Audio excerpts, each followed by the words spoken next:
Dave Joe once again for the Boxing Voice. Pleased to be joined by European IBF welterweight champion Ekow the Engine Essuman. How are you, Ekow?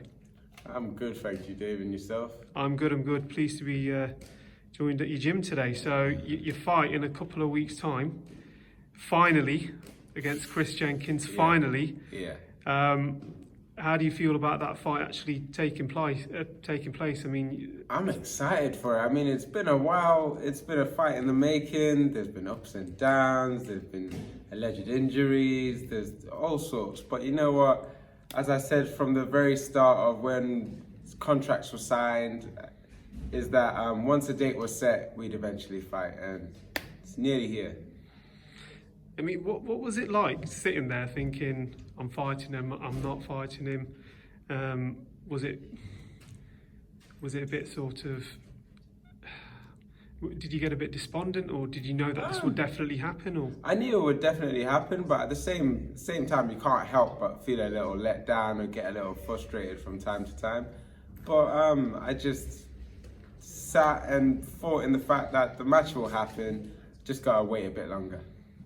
Good stuff. We spoke to, when I say we, my colleague spoke to Chris a few days ago from the Boxing Voice, and he basically, said that he can see some kind of weaknesses in you and so on and so forth. Clearly, he's going to say that because he's going to be fighting you.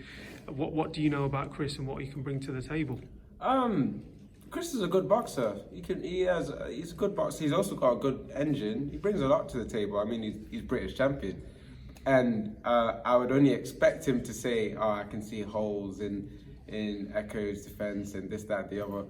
But one thing that has gone to Chris's detriment is the longer the match has been postponed, the longer I've had to cement everything that I've needed to do, the longer I've had to improve, the longer I've had to work on the things that I'm going to do to take him out. Time is on my side. And with the perforated eardrums, twice. Did you question that in terms of? Yeah.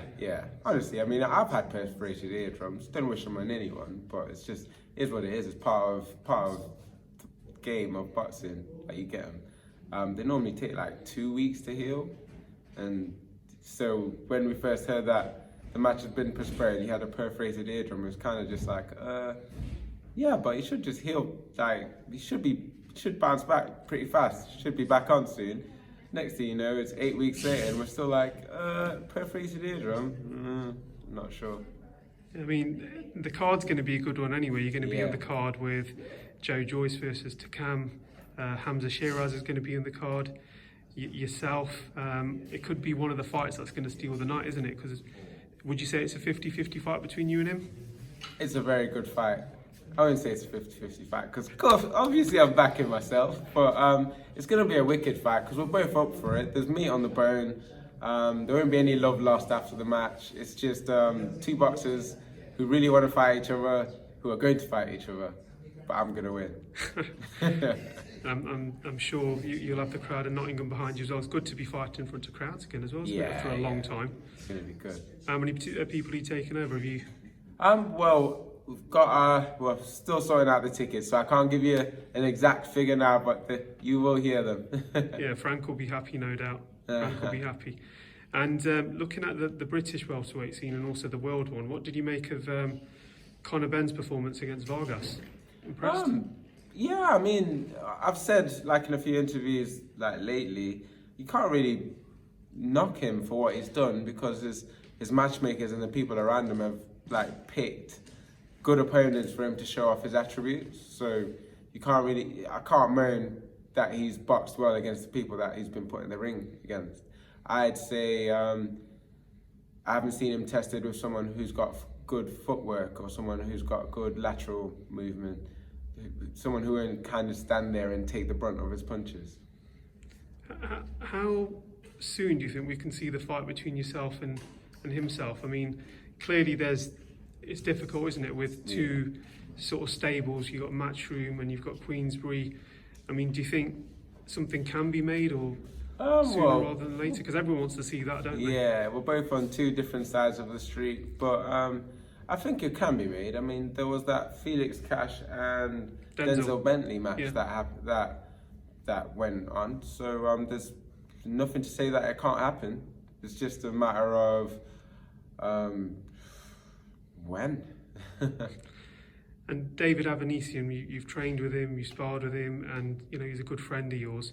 What kind of advice did he give you regarding the cancellations? At one point, he was sitting in 2 years, wasn't he, with Josh Kelly, and then he pulled out the performance. I talked to him about that, and he just said, you know what? Just like I said early on in the interview, yeah, it sucks that it gets postponed and you have to wait longer, but you just have to take the time to keep improving yourself, to keep working on what you need to work on, cement it in your head, and just use it when the time comes. But time is on your side in those cases, because you just have longer to prepare. Yeah, and you've had all that time now. I mean, going on to Chris Jenkins, what do you think he's going to bring out? I mean, you saw his last performance, didn't you? And yeah. What kind of fight do you think he's going to bring out of you? I think it's going to be bring out of me. Yeah. What do you think you'll have to do? I'll be able to show people exactly why my name is the Engine. I'll be able to show people that I'm extraordinary. I'll be able to show people that I'm going to show that I'm here for the good big fights. Brilliant, good stuff. Ekow, have you got a message for the fans? Tune in. That's it. July 24th, Queensbury Promotions. It's going to be a good night. And just very finally, what do you think the score's going to be on Sunday night? Oh, we were just talking about that in our gym. It's coming home. It's coming home. Good stuff. Thanks a lot, Ekow. All the best from the Boxing Voice, mate, and we'll catch up with you soon. Enjoyed the video, feel free to hit the like, subscribe, and share. As always, if you want to support us to the next level, head over to the patreon.com/ThaBoxingVoice. We have tons of exclusive from Border Wars, from title, betting shows, the list goes on and on and on. But in addition to that, if you guys have questions for fighters, trainers, and promoters, this is where you can submit them. We will run out, get these questions answered, and put it back on the show just for you guys. Appreciate it. Peace.